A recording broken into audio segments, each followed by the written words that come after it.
संबंध महाराष्ट्रामधून व संपूर्ण देशामध्ये पाहिलं तर आज शिवाजी महाराजांची मोठ्या उत्सवामध्ये सर्वत्र गावागावात खेड्यापाड्यामध्ये जयंती मोठ्या उत्सवात साजरी होत आहे। तर निश्चितच आपण एक दृश्य ह्या ठिकाणी वेधलं आहे की निश्चितच पाहू शकता की परभणी जिल्ह्यामध्ये सोनपेठ तालुक्यात एकमेव जर पाहिलं तर अशा प्रकारे शिवजयंती उत्सव गेल्या 14 वर्षापासून ते साजरा करत आहेत। तर असं पाहिलं तर परभणी जिल्ह्यामध्ये पण असं कुणी जन्म उत्सव साजरा करताना आपल्याला पाहायला मिळत नाही। पण ह्या ठिकाणी सर्व 18 पगड जातीच्या लोकांना सोबत घेऊन ह्या ठिकाणी कशा प्रकारे शिवजन्म उत्सव साजरा केला जातो तर आपण त्यांच्याशी आपण चर्चा करूया। जय शिवराय। जय शिवराय। बरं, काय सांगाल गेल्या 14 वर्षापासूनची तुमची जी परंपरा आहे सर्व जाती धर्मातील लोकांना घेऊन तुम्ही जयंती साजरी करताय?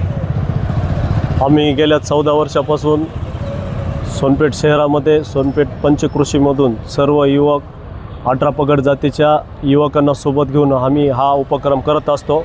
हा उपक्रम करत असताना छत्रपती शिवरायांची शिकवण आहे, बहुजन हिताय बहुजन सुखाय, या विचारावर आम्ही एक 18 पगड समाजातील लोकांना एकत्र करून एक समाज हितासाठी आम्ही सातत्यानं कार्य करत असतो।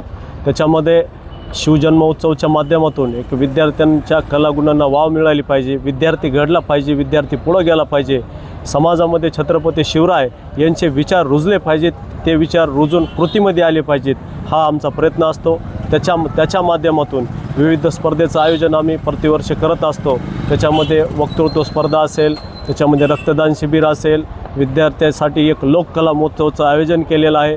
एक अशाच विविध कार्यक्रमाचं विविध स्पर्धेचं आम्ही आयोजन प्रतिवर्षी आपण सोनपेठ शहरामध्ये करत असतो।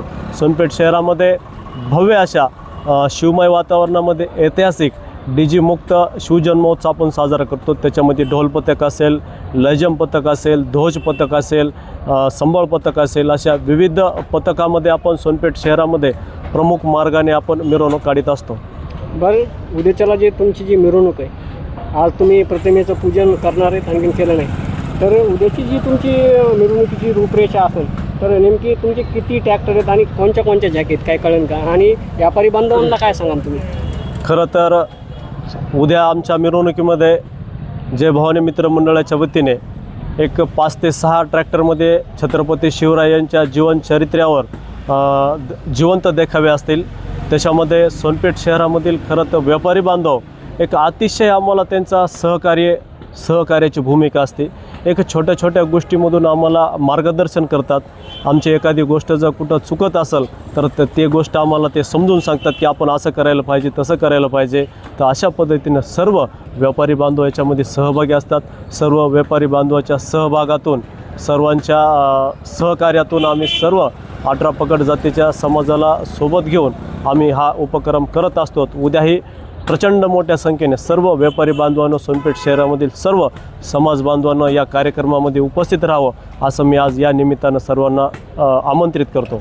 संपूर्ण तालुक्यामधून सर्व लोकांचं लक्ष होतं की बाबा म्हणजे जय भवानी मित्रमंडळाच्या वतीनं काहीतरी आपल्याला वेगळे देखावे पाहायला मिळतात। निश्चितच तुम्ही गेलेल्या वर्षामध्ये जे देखावे उभारले होते तसेच जे शिवाजी महाराजांचे असतील, संभाजी महाराजांचे असतील किंवा तुकोबारायाचे असतील किंवा वेगवेगळ्या प्रकारे महामानवाचे देखावे असतील, हे उद्याच्याला पाहायला मिळतील का? हो, उद्या तशाच पद्धतीने पारंपरिक पद्धतीनेच उद्या शिवजन्मोत्सव साजरा होणार आहे। त्याच्यामध्ये सर्व महामानवाचे देखावे असतील, छत्रपती शिवरायांचे देखावे असतील, भजनी मंडळ असेल, अशा पद्धतीने एक सर्व वारकरी संप्रदाय त्याच्यामध्ये मोठ्या संख्येने मोठ्या प्रमाणात सहभागी असेल। आम्ही अशा पद्धतीनंच एक शिस्तमय, शांतप्रिय, मंगलमय वातावरणामध्ये उद्याचा शिवजन्मोत्सव आम्ही मिरवणूक पार पाडणार आहोत। बऱ्याचशा काही ठिकाणी आपण आहे ना महाराष्ट्रामध्ये पाहतो की बाबा शिवजयंती ही वेगळ्या प्रकारे साजरी केली जाते, पण ह्या ठिकाणी जे ह्या सोनपेठच्या पावन नगरीमध्ये अशा प्रकारे जय भवानी मित्र मंडळाच्या वतीने एक शिवजन्मोत्सव साजरा करतात नेहमी। आता जवळपास मला वाटते 14वं वर्ष आहे त्यांचं, त्यांची जी रूपरेषा नेहमी सर्व 18 पगड जातींना आणि सर्व तालुक्यातील ज्या शाळा आहेत त्या शाळेतील कलागुणांना वाव देणारं एकमेव जर मंडळ असेल तर ते जय भवानी मित्र मंडळ आहे।